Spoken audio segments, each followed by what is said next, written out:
Dragilor, suntem la Proarges și în direct alături de Dave Evans. Ați văzut mai devreme conferința de presă.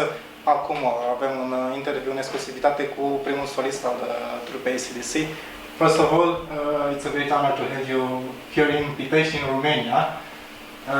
You have a very long and prodigious career. But can you tell me what is your favorite song from AC/DC? Can I sit next to you, girl? That's the one I recorded, yeah, our hit record. That's my favourite song, obviously, that's the one I sang.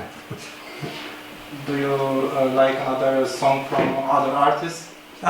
Look, some of the really good songs from AC/DC that I do in my act. I've got my own music, but I really like Let There Be Rock and a Whole Lot of Rosie. So I usually do those in my set too. But yeah, I grew up with different kinds of music. My father was a singer when I was a boy, and he sang different music to rock and roll. And he sang a lot of opera, Gili and Caruso and Jussi Björling and that. So I grew up with all kinds of music, and I discovered rock and roll for myself. And when I was about 12, 13, the Beatles and the Rolling Stones and that kind of stuff, and that changed my life. I still got my hair long after all these years, and so my music taste is quite diverse, really. I like all kinds of music, but I love to rock. Yeah. Can you tell me an artist that that inspired you very much, that made you sing rock? Well, I guess it was the same for all of us back in those days. The Beatles, they changed the whole world. They changed everything, everybody, and everybody loved the Beatles. And it wasn't just the music. It was about philosophy. It was about the way we dress and that kind of stuff. The show, everything. Everything was fantastic. And of course, then you had the Rolling Stones, and they're all very inspiring. Back in those days, it was most of it was from the UK, from England and around there. So they really inspired me to want to sing. In my first band, I was only 17, in my first rock band. And I did a lot of covers, of course. And then I discovered the older rock and roll from the 50s, like Little Richard and Chuck Berry and that kind of thing. So the early stuff really, and then I discovered the blues as well, and then rock blues bands like Led Zeppelin and Free, Bad Company, that kind of thing. So music goes back a fair way, but AC/DC, when we started, we had fairly similar musical tastes, myself, Malcolm Young, Angus Young, and we really loved Chuck Berry, 12-bar rock and roll, and we really loved an English band called Free, and the Rolling Stones.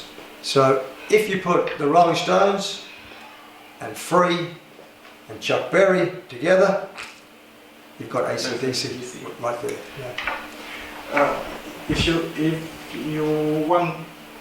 became an artist rock, what do you think that you could make in this life? Well, or painter? Or... No, I'm from all. I was born in Wales, in the United Kingdom. My family moved to Australia when I was a little boy. I grew up in Australia, but I'm from all British Army, so I sort of figured I'd probably be in the forces, or the Navy, or that kind of thing. That's what I was going to do.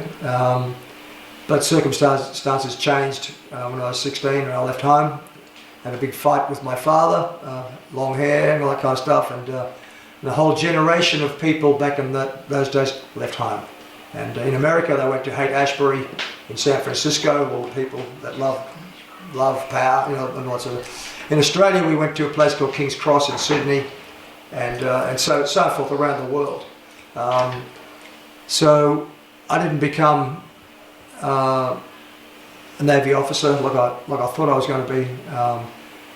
So I sang since I was a little kid at school. I used to sing at all the school concerts, and my father, as I said, was on stage when I was a boy, and we didn't get television till I was 15. So at home we had music and reading and poetry and stuff like that. And I sang all the time.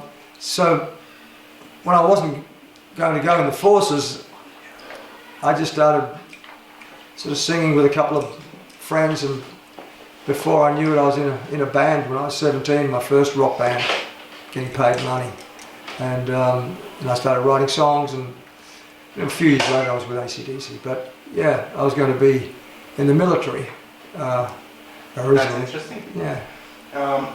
You came in Romania, and you also heard the mayor from Cork. Yes. He said that when he was young, they look after rock because there was something, the flavor of freedom. Yes. Actually. Yes. And it was when I was into music as well. Even though we didn't have the repressive government that you guys had, it still meant freedom to us. Rock music and growing your hair long, which was frowned on. That's why I left home at 16. My father didn't like my long hair. It was freedom. It meant freedom, and it still does today. My hair is long. It means I can wear my hair long if I want to, and no one's going to stop me. So it still has a symbol of freedom.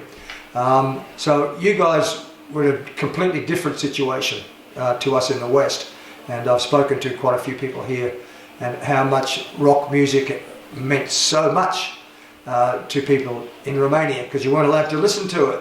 And yes. So I just want to ask you if you felt any difference when you have a concert in Eastern Europe, then the difference between the West and Eastern countries in Europe. I do the same performance.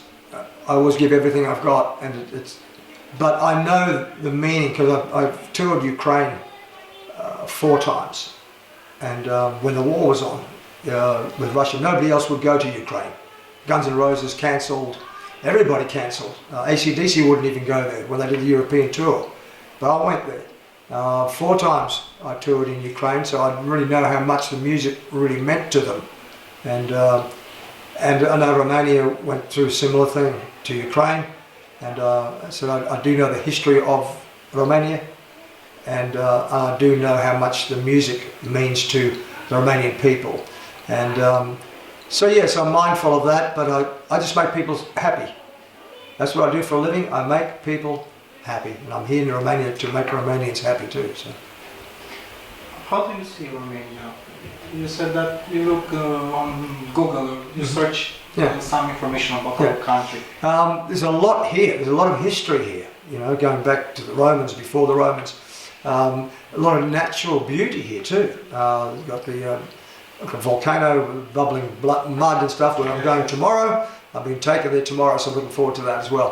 So a lot of natural beauty here, and of course a lot of history as well. And of course, you know, we all know about Transylvania and Vlad and all that kind of stuff, but I've already been there, which is fantastic. So it's a beautiful country. Very close to the Corby, there's a raffle. When there is the castle of the real castle. Yes, the real one, yeah, which I haven't been to yet. You know, so I may get a chance to go to that after the concert.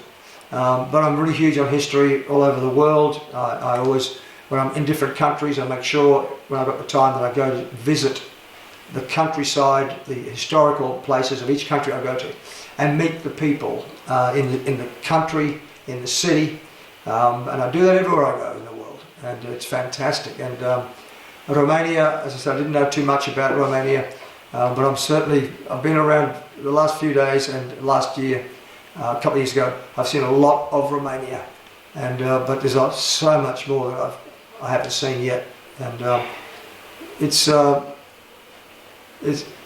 and the boys in the band that I work with are all fantastic guys, and all the people that I meet are really fantastic people. Eastern Europe is different to Western Europe, I know that. You know that you're gonna concert nearby the oldest monastery in Romania. Do you believe in God? Because you know there is this sensation that rock is not actually with a good part of spirituality. Well, how I answer that is I don't believe in God because I know God exists. There's a difference, right? People believe, I don't believe because I know God exists. That's the difference.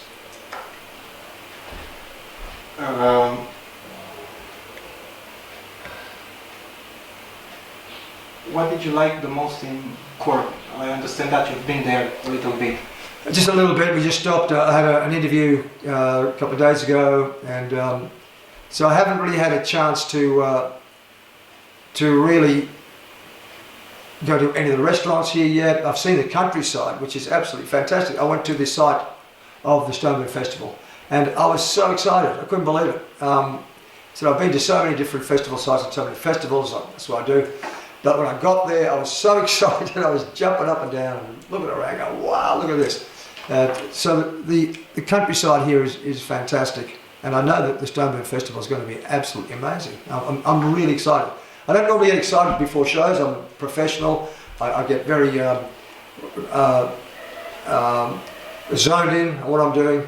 And after the shows that I do, I get excited because I've done a good show. But before this one, I am excited because I love the location. It is really something special. Okay, so I hope that you have very many people who will come to enjoy Yes. your performance Yeah. and the other artists. Yeah. I know that there is a song about to rock, we salute you. Yes. So maybe this is the best message to send for those who want to come to court. Absolutely. Yeah, absolutely. I mean, we love the audience. Without the audience, we can't perform. You know, and the audience is the most important people at the shows, not us. We're there to make them happy. We're there to entertain and make all those thousands and thousands of people happy. That's our job. You know, and that's our love, our joy to do that. So yes, we salute those that come to rock for sure. Thank you very much. My pleasure. It's a great honor. Yeah, my pleasure. Doamnelor și domnilor, am terminat aici interviul, lăsăm pe Dave să se relaxeze și să descopere și Piteștiul. Vă așteptăm la corp weekendul celălalt.